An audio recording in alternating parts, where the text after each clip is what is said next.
দেখছি যে যারা এই যে বাংলাদেশের থেকে বিলিয়ন ডলার যারা চুরি করে নিয়ে গেছে তারা বিদেশে তো পালিয়ে গেছে, এবং তারা দেখা যাচ্ছে যে বিদেশ থেকে এক ধরনের অর্কেস্ট্রেটেড মুভ নিচ্ছে যে বাংলাদেশের ইলেকশনকে বাংলাদেশে কীভাবে ডিস্টেবিলাইজ করা যায়।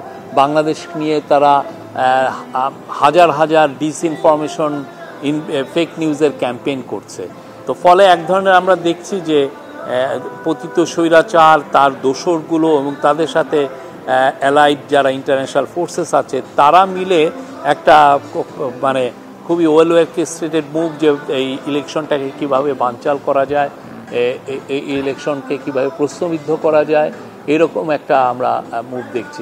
সেই বিষয়ে আমরা সতর্ক আছি, আমরা কাজ করছি এবং এই বিষয়ে চিফ অ্যাডভাইজার সমস্ত ইন্টারন্যাশনাল যাদের সাথে বসছেন তাদেরকেও এটা জানাচ্ছেন। কেননা আমাদের জন্য সবচেয়ে ইম্পর্টেন্ট সামনে হচ্ছে ডেমোক্রেটিক ট্রানজিশন এবং খুব ভালোভাবে খুব উৎসবমুখর পরিবেশে ফ্রি ফেয়ার ইলেকশনটা কন্ডাক্ট করা এই ফেব্রুয়ারি মাসে।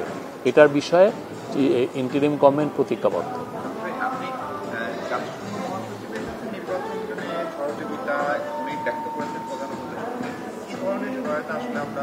এটা ওই মিটিংটায় তো আর এত কিছু থাকে না, উনি তার ফুল সাপোর্ট এবং সলিডারিটি জানিয়েছেন এই বিষয়ে, কিন্তু স্পেসিফিক তো অনেক পরে আলোচনা হয় বা একটু পরে আলোচনা হয়। এটা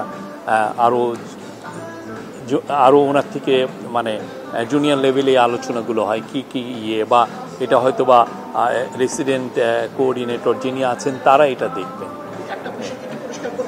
আপনি বলেছেন যারা অর্থ পাচার করছে বাইরে যারা আছে তারা এখন দেশের বিরুদ্ধে আগামী নির্বাচনের বিরুদ্ধে ষড়যন্ত্র করছে বা সরকারের বিরুদ্ধে ষড়যন্ত্র করছে, তো আন্তর্জাতিক কোনো মহল কি এটার সঙ্গে যুক্ত আছে কিনা? আমরা তো কাউকে তো আমরা নামই দেখছি না, বাট আমরা দেখছি যে একটা ওয়েল অর্কেস্ট্রেটেড মুভ আছে, আমরা এটা তো বলছি।